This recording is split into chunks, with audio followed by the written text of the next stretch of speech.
اس دنیا میں بہت سے ایسے لوگ موجود ہیں جنہیں یہ لگتا ہے کہ انسان کے مرنے کے بعد جب اسے قبر میں دفن کر دیا جاتا ہے تو اس کا جسم گل سڑ کر مٹی میں مل جاتا ہے اور اس کے اندر کوئی چیز باقی نہیں رہتی، اور یہی اس کی زندگی کا آخری مقام ہوتا ہے۔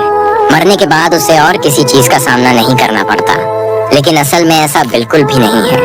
ناظرین، حقیقت تو کچھ اور ہی ہے۔ انسان کی اصل زندگی کا آغاز مرنے کے بعد ہی ہوتا ہے۔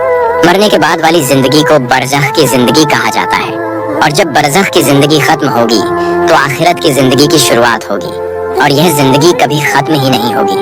اس کے علاوہ اکثر ہمارے ذہن میں یہ خیال آتا رہتا ہے کہ ہماری موت کے بعد ہمارے ساتھ کیا ہوگا، اور ہمارا یہ جسم تو مٹی میں مل جائے گا، لیکن ہماری روح کہاں چلی جائے گی؟ دوستو، اس بات کا جواب ہمیں کوئی مرا ہوا انسان نہیں دے سکتا، کیونکہ ایک بار اس دنیا سے جانے کے بعد اس دنیا میں واپس آنا ہر انسان کے لیے ناممکن ہے۔ لیکن جب سے انسان اس دنیا میں آیا ہے تب سے وہ اس سوال کا جواب جاننے میں لگا ہوا ہے۔ ناظرین، جب انسان کی موت ہو جاتی ہے اور جب انسان اپنے جسم اور اس دنیا کو چھوڑ کر جاتا ہے تو یہاں سے اس کی روح ایک ایسے مقام کی طرف سفر کرتی ہے جسے عالم برزخ کے نام سے جانا جاتا ہے۔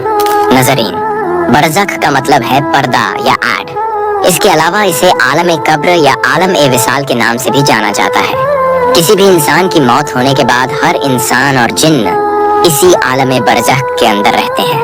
جو لوگ نیک اور اللہ کے فرما بردار ہوتے ہیں ان کے لیے یہ عالم برزخ بالکل جنت کی طرح ہوتا ہے، وہیں وہ لوگ جو اللہ کی نافرمانی کرتے ہیں کے لیے یہ عالم برزخ جہنم کی طرح بتایا گیا ہے۔ ناظرین، اسلام کے مطابق بتایا گیا ہے کہ جب ہماری روح قبض کر لی جاتی ہے تو اس کے بعد ہمارے جسم کو قبر میں اتارنے پر ایک بار پھر سے روح ہمارے جسم میں ڈالی جاتی ہے، اور اس کے بعد منکر نکیر ہماری قبر میں آتے ہیں اور ہم سے سوال جواب کرتے ہیں۔ چنانچہ حضرت ابو ہریرہ رضی اللہ تعالی عنہ فرماتے ہیں کہ اللہ کے رسول صلی اللہ علیہ وسلم نے ارشاد فرمایا کہ جب میت کو قبر میں رکھ دیا جاتا ہے تو اس کے پاس دو فرشتے آتے ہیں جن کا رنگ سیاہ، کالا اور آنکھیں نیلی ہوتی ہیں، جن میں سے ایک کو منکر اور دوسرے کو نکیر کہا جاتا ہے۔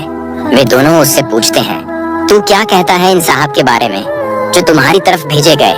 اگر وہ مومن ہوتا ہے تو جواب دیتا ہے، وہ اللہ کے بندے اور اس کے رسول ہیں۔ میں گواہی دیتا ہوں کہ اللہ کے سوا کوئی معبود نہیں، اور بلا شک محمد صلی اللہ علیہ وسلم اللہ کے بندے اور اس کے رسول ہیں۔ ناظرین، ان سوال جوابوں کے بعد ہمارے اعمال کے مطابق دو فرشتے آتے ہیں جو روح کو لے کر آسمان کی طرف نکل جاتے ہیں۔ اگر کسی انسان کے اچھے اعمال ہوتے ہیں اور اس کی روح نیک اور پاک ہوتی ہے تو اسے علین کے مقام میں لے جایا جاتا ہے، لیکن اگر کسی انسان کے برے اعمال ہوتے ہیں اور وہ منکر کافر ہوتا ہے تو اسے عالم علین میں ڈال دیا جاتا ہے۔ علین اور سجین دو ایسے مقام ہیں جنہیں نیک اور بدکار انسانوں کے لیے بنایا گیا ہے۔ علین میں جو لوگ رہتے ہیں ان کی برزخ کی زندگی بہت ہی اچھی ہوتی ہے، ان پر اللہ کی رحمت نازل ہوتی ہے۔ یہ جگہ ایک باغ کی طرح ہوتی ہے جہاں سبھی نیک روحیں ایک دوسرے کے ساتھ مل جل کر رہتی ہیں۔ اس کے علاوہ یہ نیک روحیں ایک دوسرے کو پہچان بھی سکتی ہیں جن سے وہ دنیا میں ملی تھیں۔ یہ روحیں ایک دوسرے کو دیکھ کر خوش ہوتی ہیں اور آپس میں بات بھی کرتی ہیں۔ جب نئی روحیں یہاں آتی ہیں تو پرانی روحیں ان سے اپنے عزیزوں، رشتہ داروں کے بارے میں سوال کرتی ہیں، وہ ہمارے رشتہ دار اور ملنے والے کس حال میں ہیں؟ اور نئی آنے والی روحیں اگر یہ بتاتی ہیں کہ یہ آپ کا یہ رشتہ دار تو فوت ہو چکا ہے لیکن وہ یہاں نہیں پہنچا، تو یہ روحیں سمجھ جاتی ہیں کہ ضرور ان کا یہ رشتہ دار عالم سجین میں ہے۔ جو نیک روحیں یہاں رہ رہی ہوتی ہیں وہ ہمیشہ اپنے رشتہ داروں اور ملنے والوں کا انتظار کرتی رہتی ہیں۔ ان روحوں کو اپنے عزیزوں کا انتظار ایسے رہتا ہے جیسے آپ کے اور ہمارے گھر میں کوئی گھر کا انسان دور رہ کر اپنوں سے ملنے کا انتظار کرتا ہے۔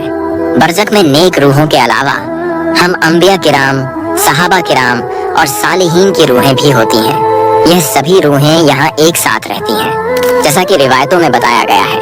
یہ نیک روحیں ایک دن اپنے قریبی رشتہ داروں سے ملاقات بھی کریں گی اور بات چیت بھی کریں گی، جس طرح حضرت محمد صلی اللہ علیہ وسلم نے حضرت فاطمہ رضی اللہ تعالی عنہا سے فرمایا تھا کہ میرے وصال کے بعد سب سے پہلے تمہاری ہی مجھ سے ملاقات ہوگی، اور بالکل ایسا ہی ہوا۔